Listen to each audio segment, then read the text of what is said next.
Hello learners, welcome और welcome back to my channel जिसका नाम है काम की बातें, जहां आप लोग इंग्लिश सीखते हैं फन एंड इजी वे में। तो आज हम बात करने वाले हैं कुछ ऐसे फ्रेजेस की जो हमारी कॉन्वर्सेशन को एक्स्ट्रा इंटरेस्टिंग एंड स्टाइलिश बना देते हैं, यानी कि इडियम्स। आपने सुना होगा don't cry over spilled milk और सोचा होगा कि कौन सा दूध और कौन सा रोना। इडियम्स वो एक्सप्रेशंस हैं जिनका लिटरल मीन कुछ और होता है, लेकिन वो हमारी कम्युनिकेशन को कलरफुल एंड इंगेजिंग बना देते हैं। In this video, I'll share 10 fun and popular idioms along with their meanings in Hindi and easy examples. By the end of this video, you'll learn how to use these idioms smartly in your conversations. तो अगर आपने अभी तक मेरे channel को subscribe नहीं किया है तो सब्सक्राइब कर ले and don't forget to share this video with your friends. So without further delay let's get started. तो आज का हमारा पहला इडियम है स्पिल द बीन्स। सोचो, स्पिल द बीन्स का मतलब क्या होता होगा कि बीन्स बिखर गई हैं, ये होता होगा। सोचो सोचो। तो इसका मतलब होता है राज खोल देना। राज खोल देना मतलब कोई सीक्रेट है उसको ओपन कर देना या डिस्क्लोज कर देना। तो एग्जाम्पल से सीखते हैं हम। इसका फर्स्ट एग्जाम्पल है don't spill the beans about the surprise party, कि जो हमारा सीक्रेट है सरप्राइज पार्टी का वो डिस्क्लोज मत कर देना, स्पिल द बीन्स मत कर देना। He accidentally spill the beans about their engagement, मतलब एक्सीडेंटली मतलब उसने अपने इंगेजमेंट के बारे में बता दिया या फिर सीक्रेट को डिस्क्लोज कर दिया, सबको बता दिया बाय एक्सीडेंटली, मतलब बताना नहीं चाहती थी बट बाय मिस्टेक वो निकल गया उसके मुंह से। स्पिल द बीन्स, है ना। तो ऐसे ही मोर इंटरेस्टिंग हम इडियम्स और करने वाले हैं आगे। अगर आपने चैनल को सब्सक्राइब नहीं किया है तो प्लीज़ करना। सेकंड है हमारा once in a blue moon. Once in a blue moon मतलब क्या होता है? नीला चांद। सोचो क्या हो सकते हैं। इसका मतलब होता है बहुत कम या फिर कभी कभार, कि बहुत कम दिखना या बहुत कभी कभार दिखना, ये होता है इसका। तो इसका एग्जाम्पल से सीखते हैं हम। He visits his grandparents once in a blue moon, मतलब वो अपने ग्रैंड पेरेंट्स के पास जाता है बहुत ही कम। सेकेंड है eating out it something they do once in a blue moon, मतलब कुछ वो बहुत दिनों में ही खाता है, मतलब कभी कभार खाता है बाहर। तो ये है इसका meaning. Once in a blue moon मतलब बहुत कम या फिर कभी कभार मिलना, कभी कभार खाना। Once in a blue moon इसका मतलब होगा बहुत कम या फिर कभी कभार, है ना। तो नेक्स्ट है हमारा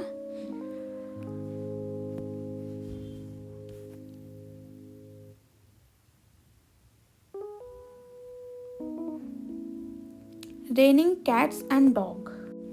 रेनिंग कैट्स एंड डॉग का मतलब क्या होगा कि कुत्ते बिल्ली आसमान से बरस रहे हैं, इसका इससे फॉलिंग हो रही है उनकी, मतलब बारिश हो रही है। इसका मतलब होता है बहुत तेज़ बारिश होना, कि it is raining like cats and dog, मतलब बहुत ज़्यादा बारिश होना। तो इसका एग्जाम्पल फर्स्ट है it's raining cats and dogs don't forget your umbrella, मतलब बहुत ज़्यादा तेज़ बारिश हो रही है तो अपना अम्ब्रेला ले जाना मत भूलना, छाता ले जाना मत भूलना। सेकेंड है वी स्टेड इनडोर्स, हम घरों के अंदर थे because it was raining cats and dogs, मतलब बहुत ज़्यादा तेज़ बारिश हो रही थी तो इसलिए हम घर के अंदर थे। अभी पीछे दिल्ली में बारिश बहुत ज़्यादा हुई है तो हम भी क्या थे, stayed in the indoors because raining cats and dogs. तो इसका ये मतलब है। ये कैसा लगा आपको इडियम मुझे बताना कमेंट सेक्शन में। मुझे ये वाला इडियम बहुत अच्छा लगता है, रेनिंग कैट्स एंड डॉग्स, है ना। तो ऐसे ही हम इंटरेस्टिंग वे में और इडियम्स सीखेंगे। तो नेक्स्ट इडियम है हमारा बर्न ब्रिजेस। बर्न ब्रिजेस मतलब ब्रिज का जल जाना। क्या हो सकता है इसका मतलब, पता हो आप? इसका मतलब होता है रिश्ते तोड़ लेना, मतलब किसी का रिलेशनशिप है उसको तोड़ लेना, बर्न ब्रिजेस। एग्जाम्पल्स के थ्रू समझेंगे हम।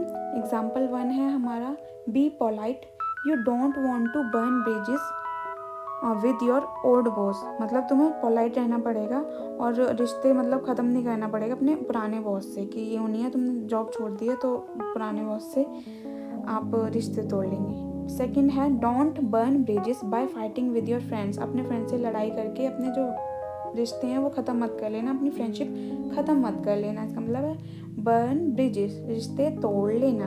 ये वाला भी इंटरेस्टिंग है ना, मज़ेदार एकदम। ऐसे ही मैं अच्छे अच्छे इडियम्स लेकर आई हूँ आपके लिए, जो आपको पढ़ने में बहुत मज़ा आने वाला है ना। तो वीडियो को लाइक एंड शेयर नहीं किया तो जल्दी से कर देना, ठीक है। तो चलिए नेक्स्ट पढ़ते हैं हम। किल 2 birds with 1 stone। 2 बर्ड को मारना है 1 स्टोन से, क्या होगा? सोचो सोचो क्या होगा। ये इजी है वैसे, यूज़ करते हैं, आपको आना चाहिए। तो इसका मतलब है एक तीर से 2 निशाने लगाना। एक तीर से 2 निशाने लगाना मतलब एक बार में 2 काम हो जाना, कि हमने एक करना चाहा 2 हो गए हैं।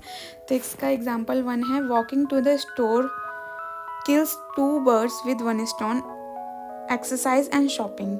मतलब स्टोर पे जाना 2 चीज़ें हो जाती हैं, एक एक्सरसाइज भी हो जाती है और शॉपिंग भी हो जाती है ना। सेकेंड है by attending the meeting and the event. मतलब मैंने मीटिंग भी अटेंड कर ली एंड इवेंट भी अटेंड कर लिया उसने। He killed 2 birds with 1 stone, मतलब एक तीर से 2 निशान लगा लिए, कि मीटिंग भी अटेंड कर ली और इवेंट भी कर ली, अलग अलग से उसे जाना नहीं पड़ा या फिर टाइम वेस्ट नहीं हुआ उसका। किल्स 2 birds with 1 stone, एक तीर से 2 निशाने लगाना। गाइज अगर आपने वीडियो को लाइक नहीं किया है तो प्लीज़ लाइक करना।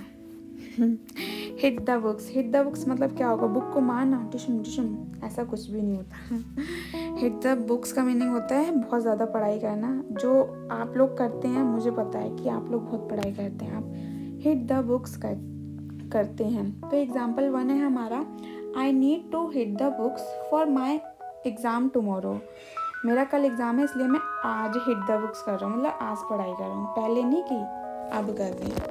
सेकेंड एग्जाम्पल है हमारा, if you want good grades. अगर तुम्हें अच्छे मार्क्स लाने, अच्छे ग्रेड्स लाने, it's time to hit the books. आपको बहुत ज़्यादा पढ़ाई करनी पड़ेगी, आपको पढ़ाई करनी पड़ेगी, हिट द बुक्स करना पड़ेगा, बुक्स को मारना पड़ेगा, मतलब बहुत अच्छे से पढ़ाई करनी पड़ेगी।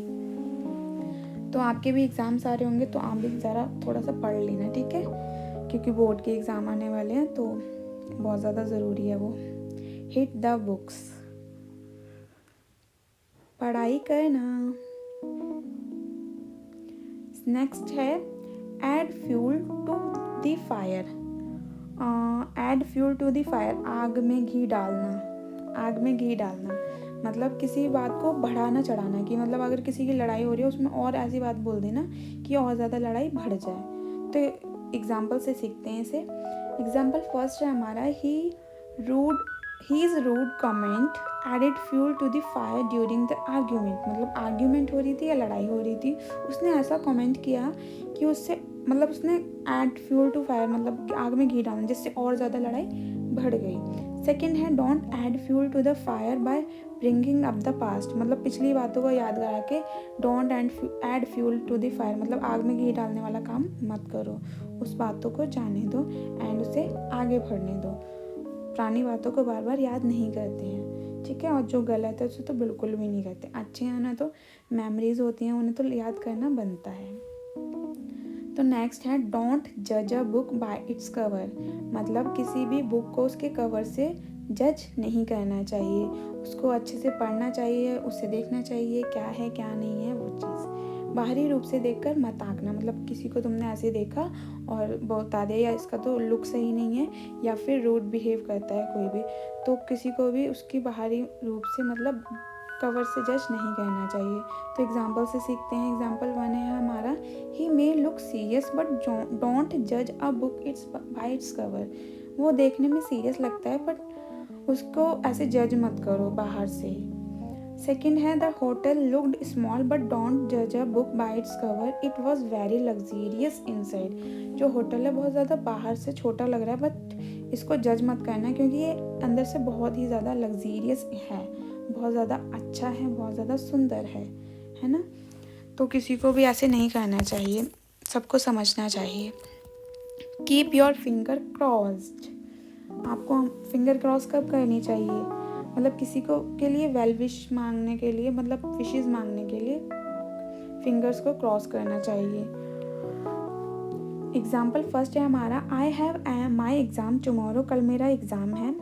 Keep your finger crossed for me, तो मेरे लिए विशेस मांगना कि मेरे एग्ज़ाम अच्छे से जाए। एंड सेकेंड है हमारा, we are keeping our finger crossed for good weather. मतलब कि अच्छा रहे सब कुछ, गुड वेदर रहे, सब कुछ अच्छा रहे, उसके लिए हम क्या करेंगे, फिंगर क्रॉस करेंगे, मतलब हम विशेज़ मांगेंगे, आशा करेंगे कि हाँ सब कुछ अच्छे से हो जाए और सब कुछ ठीक रहे, है ना। तो ये होता है कीप योर फिंगर क्रॉस्ड। आप अपने एग्ज़ाम्स के लिए मांग सकते हैं keep your finger crossed. I have also keep your finger crossed for your exams, for your board exams. Hit the jackpot. Hit the jackpot मतलब क्या होता है, लॉटरी लगना। सोचो सोचो क्या होगा, बहुत बड़ी सफलता पाना। हिट द जैकपॉट का मतलब होता है बहुत बड़ी सफलता पाना। तो एग्जाम्पल से सीखते हैं इसे। He hit the jackpot with his new business idea, मतलब उसको बहुत बड़ी सफलता प्राप्त हुई, सक्सेस मिली उसके न्यू बिजनेस आइडिया में। सेकेंड है winning the lottery felt like hitting the jackpot, मतलब उसकी लॉटरी लग गई, ऐसा लगा कि उसे बहुत ज़्यादा बड़ी सफलता मिली है, बहुत ज़्यादा उसका प्रॉफिट हुआ है। हिट द जैकपॉट मतलब बहुत बड़ी सफलता पाना। अगर आपने चैनल को सब्सक्राइब नहीं किया तो प्लीज़ सब्सक्राइब कर दो एंड शेयर कर दो video. That's it for today. Idioms make our language colorful, don't they? Which idiom did you find the most interesting? Let me know in the comment below. And don't forget to like, share and subscribe for more fun videos like this. See you in the next. Until then, bye bye.